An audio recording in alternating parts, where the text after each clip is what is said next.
Assalamualaikum warahmatullahi wabarakatuh. Bismillahirrahmanirrahim.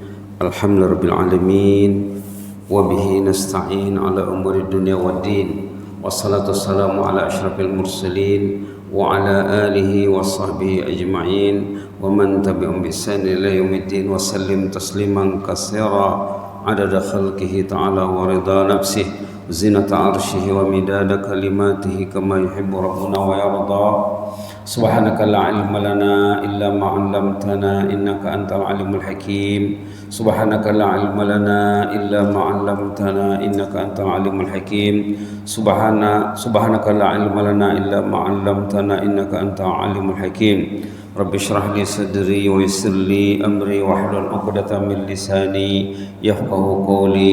Hasbunallahu wa ni'mal wakil wa la hawla wa la quwwata illa billahil aliyil azim. Walhamdulillahil alamin. Alhamdulillahil alamin. Jemaah yang dirahmati Allah sekalian, yang beriktikaf menunggu salat fardu berjamaah di Masjid Manggis Madang ya. Mudah-mudahan kita tetap terpaut hati dengan rumah Allah. Amin ya rabbal alamin.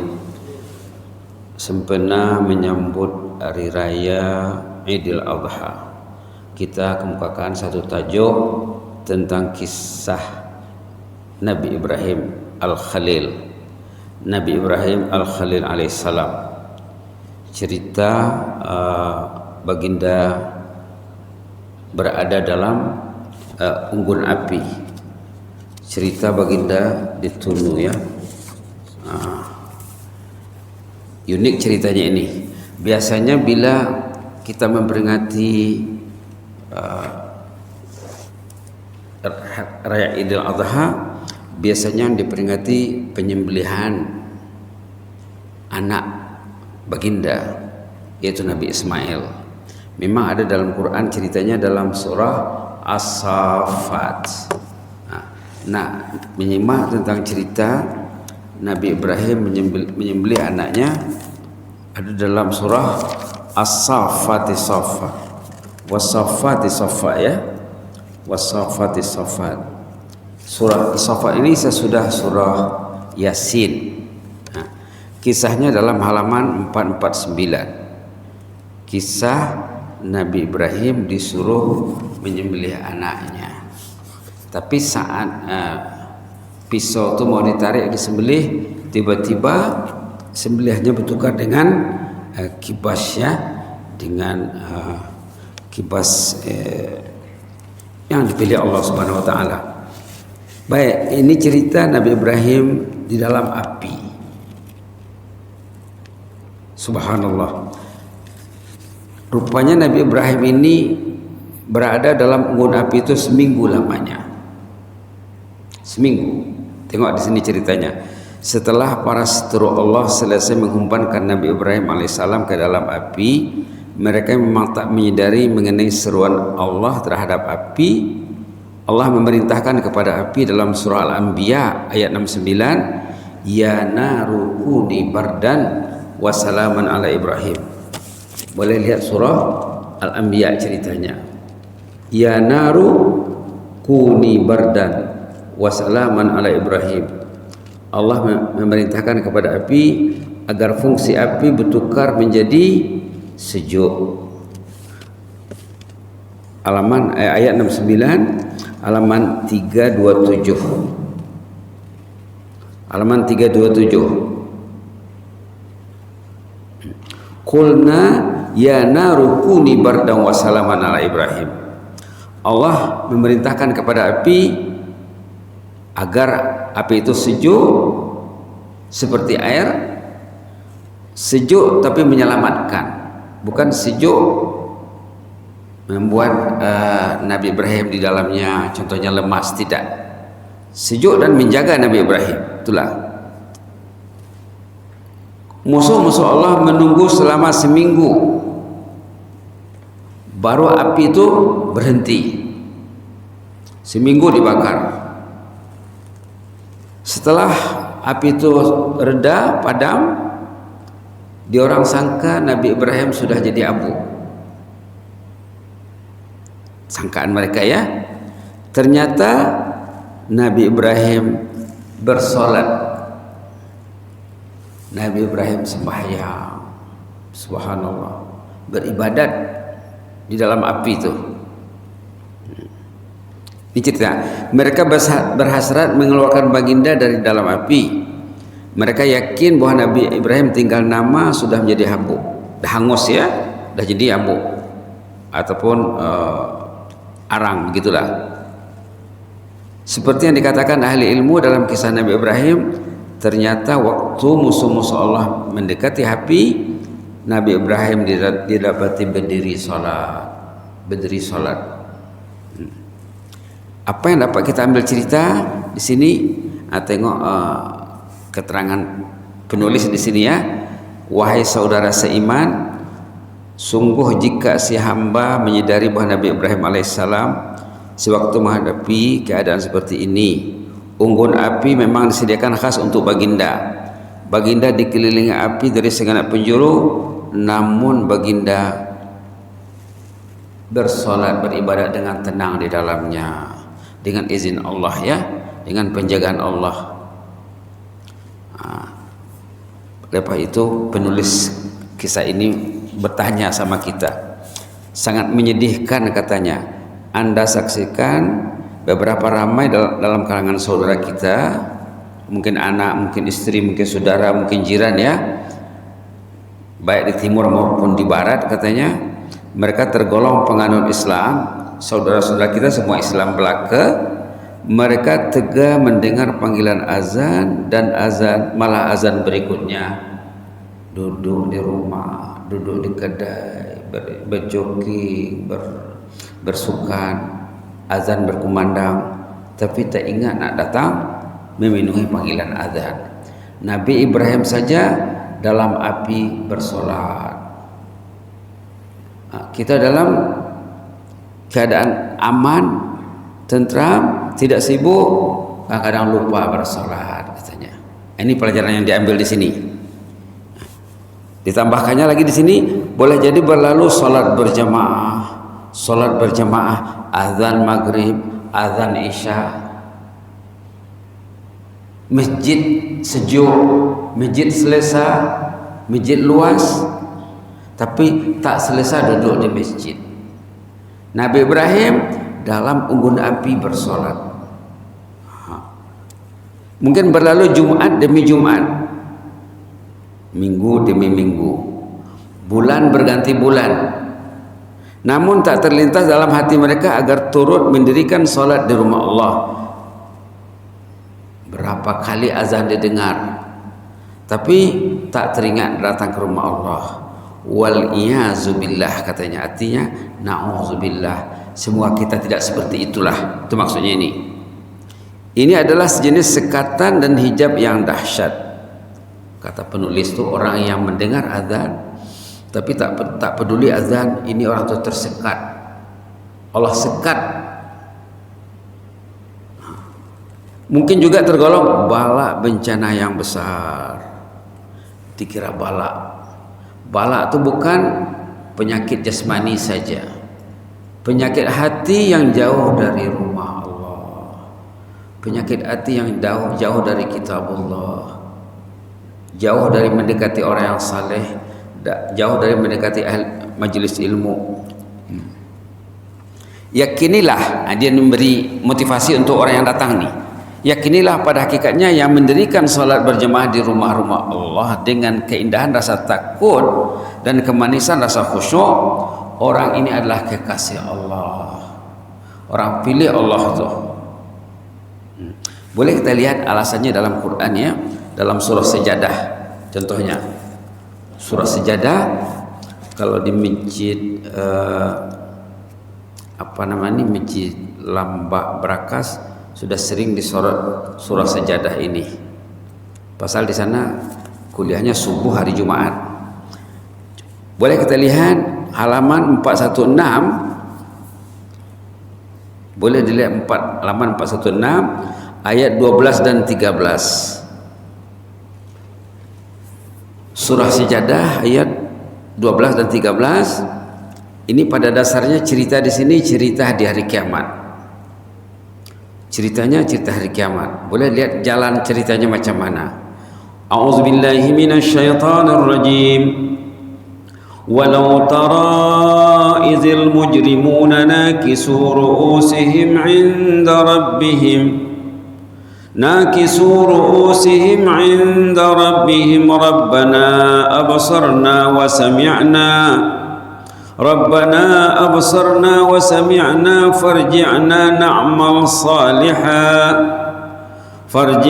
نعمل صالحا إنا موقنون ولو شئنا لآتينا كل نفس هداها ولكن حق القول مني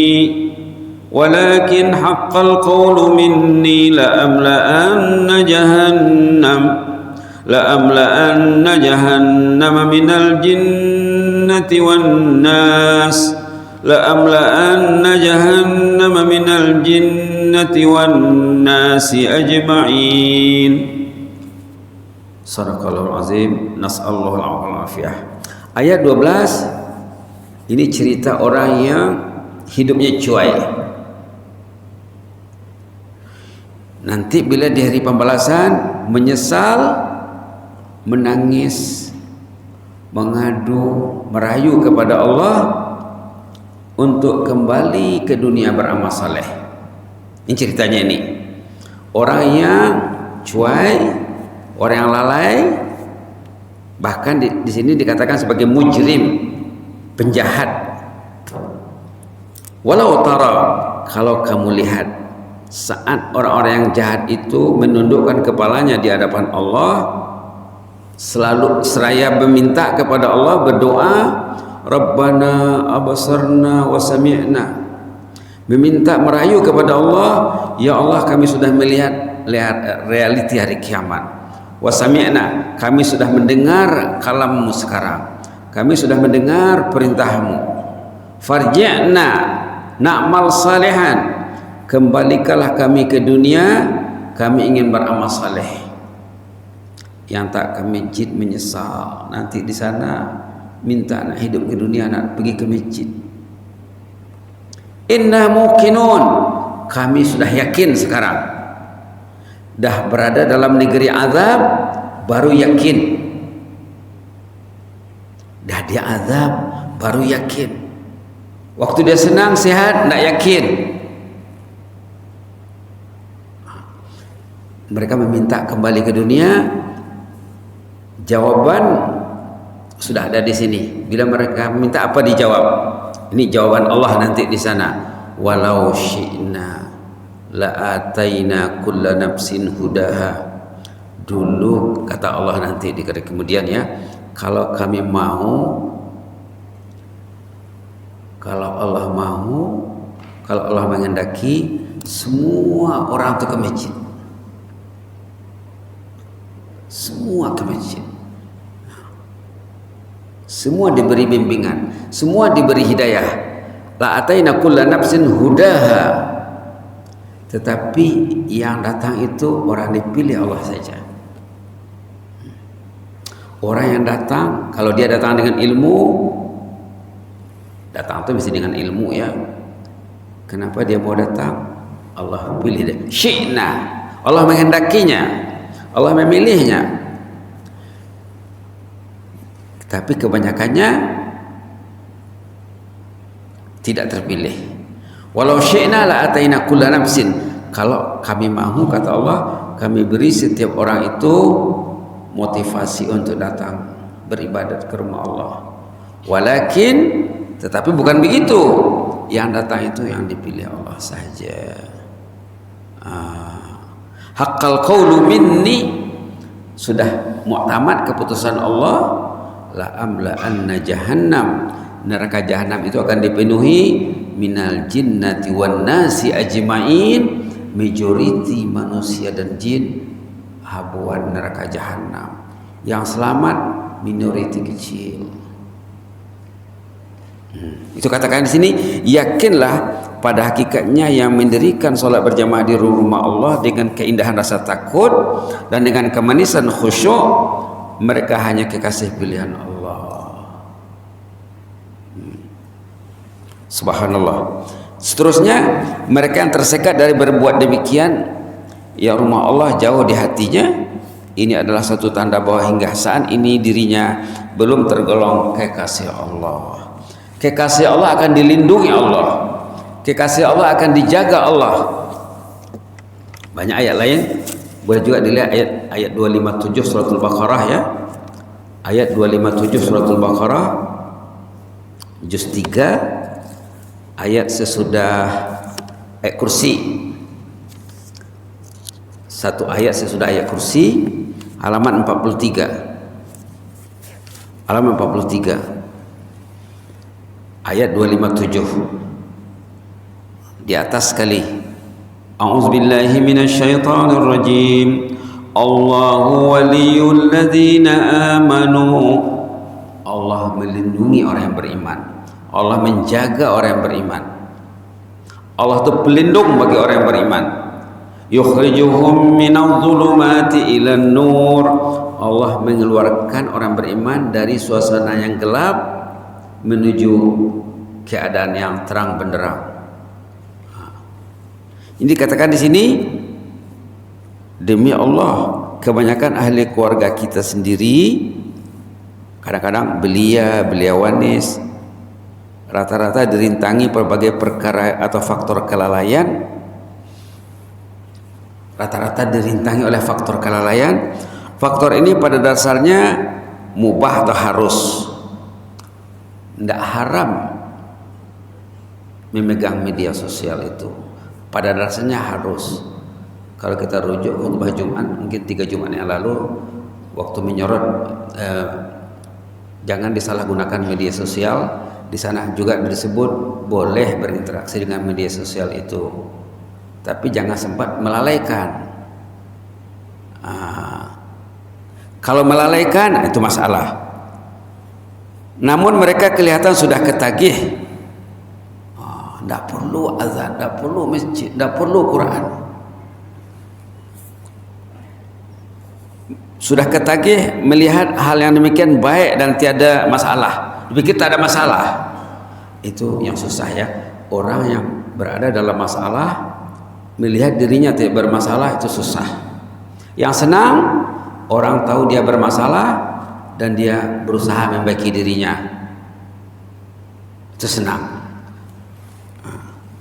Akhirnya mereka lebih mencintai faktor-faktor perintah dari bersolat dan bersolat di hadapan Allah. Kalau dia solat, ramai yang tak solat. Sudah selalu hanyut ya. Wal iyazubillah. Artinya semoga Allah melindungi kita ini. Wal iyazubillah, kita minta perlindungan kepada Allah jangan seperti itu.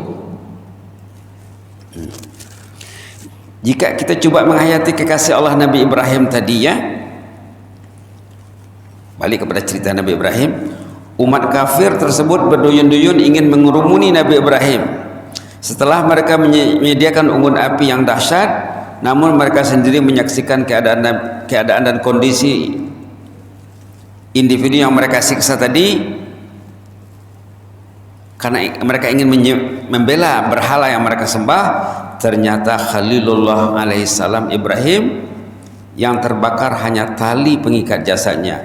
Nabi Ibrahim sebelum diumbar ke dalam api, badannya diikat dengan tali, kemudian baru diumbar ke dalam api. Ternyata yang dimakan api tali-tali saja, pengikatnya saja, pakaiannya badannya utuh. Baginda secara utuh berdiri menegakkan sholat. Kemudian baginda keluar berjalan dengan normal. Subhanallah.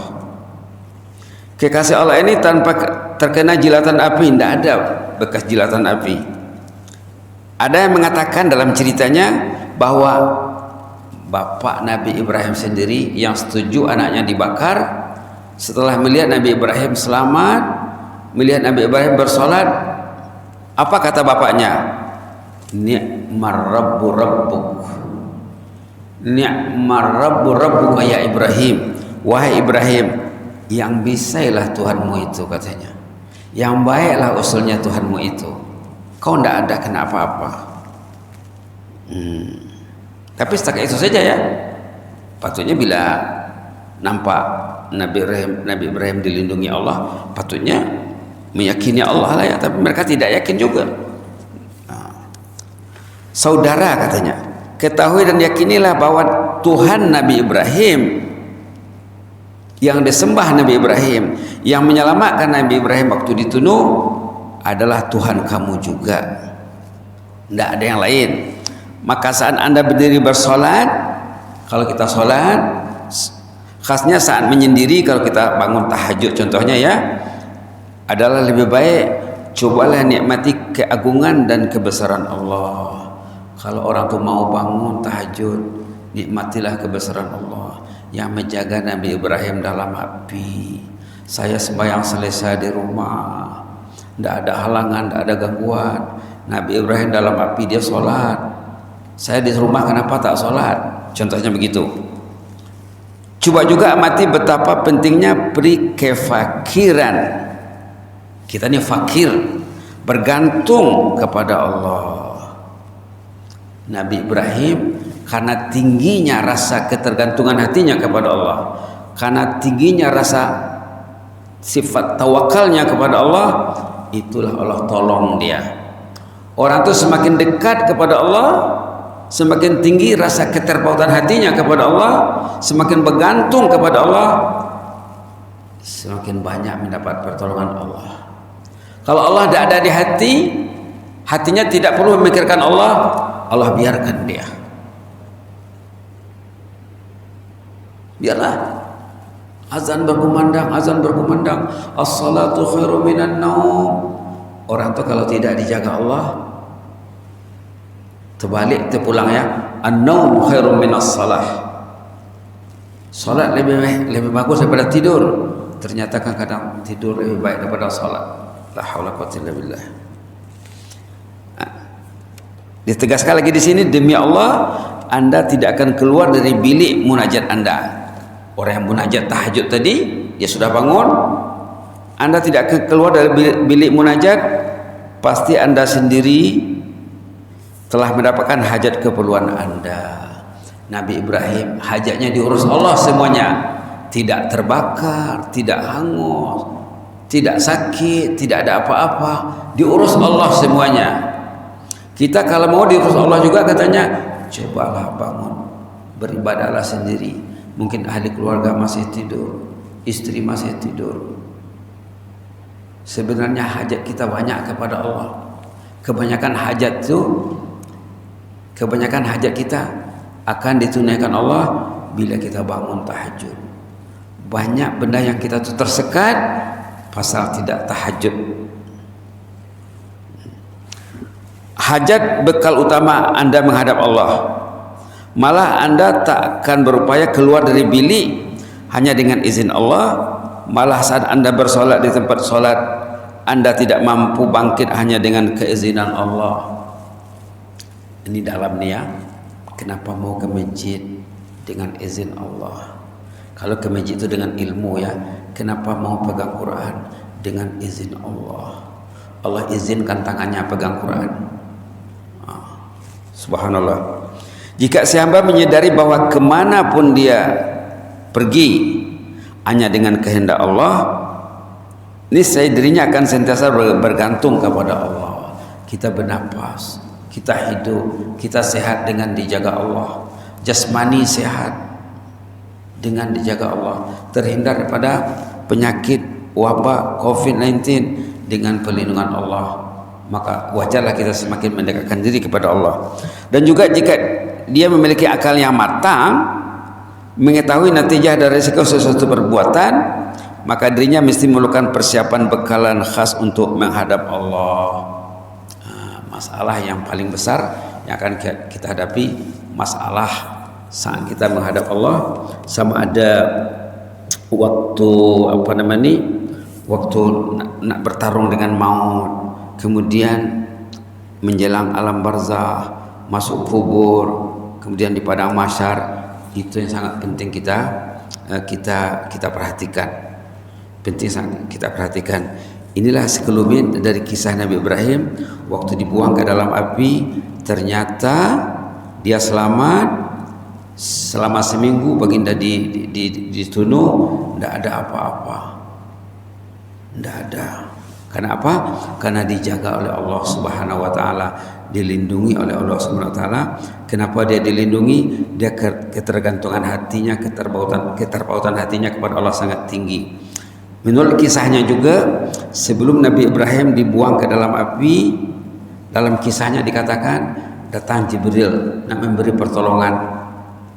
Jibril tahu ini kekasih Allah, lalu Jibril datang menanya Ibrahim, apa yang perlu saya bantu? Dia cakap apa? Bantuanmu tidak perlu. Apa yang perlu disampaikan kepada Allah? Ada permintaan tak? Katanya. Tidak perlu. Allah tahu keadaanku. Allah tahu kondisi aku dan kemana aku akan dibuang. Allah tahu. Tidak perlu ku minta. Lalu baginda berhasbalah, hasbi Allah wa ni'mal wakil. Ini zikir yang sangat kuat sekali ya. Zikir perlindungan, zikir hasbalah itu menunjukkan orang itu bergantung kepada Allah. Wakil itu artinya penjaga. Hasbi Allah, cukuplah bagiku Allah, dia akan jaga aku dengan baik. Wa ni'mal wakil, Allah itu sebaik-baik penjaga. Wakil di sini bukan wakil dalam bahasa Melayu ya. Wakil di sini maknanya pelindung dan penjaga. Tengok dalam Al-Quran perkataan wakil boleh dilihat dalam surah Al-Isra. Waktu Allah Subhanahu wa taala berdialog dengan iblis. Ini cerita iblis dengan Allah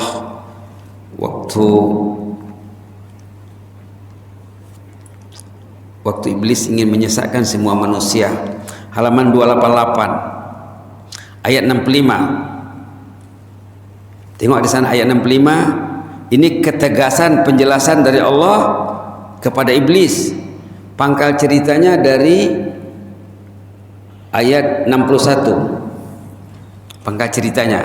Kesimpulannya ayat 65. Inna ibadi, hamba yang dijaga Allah, laisa laka alaihim sultan, kamu wahai iblis tidak akan mampu mengacaunya. Orang yang dilindungi Allah tidak akan dikacau iblis. Wa kafa bi rabbika wakila, cukuplah Allah akan menjaganya. Memang Allah akan jaga dia, iblis tidak mampu mempengaruhinya. Jadi berarti kalau orang itu masih dipengaruhi iblis, berarti Allah tidak jaga. Allah sudah berjanji di sini. Allah sudah berjanji, inna ibadi, hamba yang kujaga itu kata Allah, laisa laka alaihim sultan, engkau tidak akan mampu mempengaruhinya. Wa kafa bi rabbika wakila, cukuplah Allah penjaganya dengan baik. Begitulah ya, kita sangat perlu kepada perlindungan Allah. Kita sangat fakir. Cakap tadi ayat 15 surah Fatir, ya ayuhan nasu antumul fuqara ilallah wallahu wal ghaniyul hamid. Wahai umat manusia, kamu semua sangat memerlukan Allah.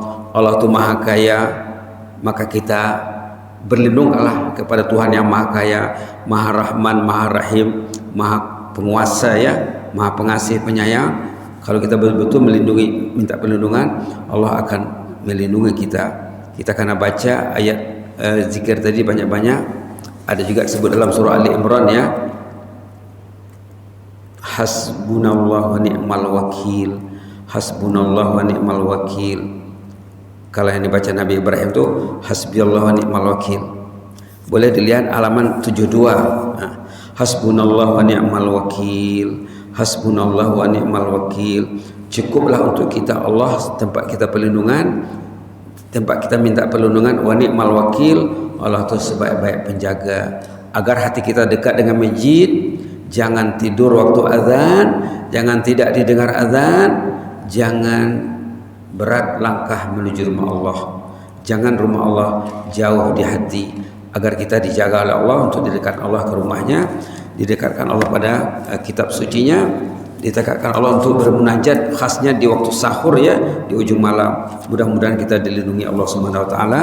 Amin ya rabbal alamin. Allahumma zidna wa la tanqusna wa akrimna wa la tuhinna wa a'tina wa la tahrimna wa athirna wa la tu'sir alaina wa adina wa adana ya karim. Hasbunallahu wa ni'mal wakil, ni'mal maula wa ni'man nasir. Hasbiyallahu la ilaha illahu alaihi tawakkaltu wa rabbul arsyil azim. Hasbunallahu wa ni'mal wakil, ni'mal maula wa ni'man nasir. Hasbiyallahu la ilaha illahu alaihi tawakkaltu wa rabbul arsyil azim. Allahumma ighfir lana dzambana kullah dikkahu wa jillahu wa awwalahu wa akhirahu wa alaniyatahu wa sirrah. Subhana rabbika rabbil izzati amma yasifuna wa salamun alal mursalin walhamdulillahi rabbil alamin. Amin. Taqabbalallahu minna minkum.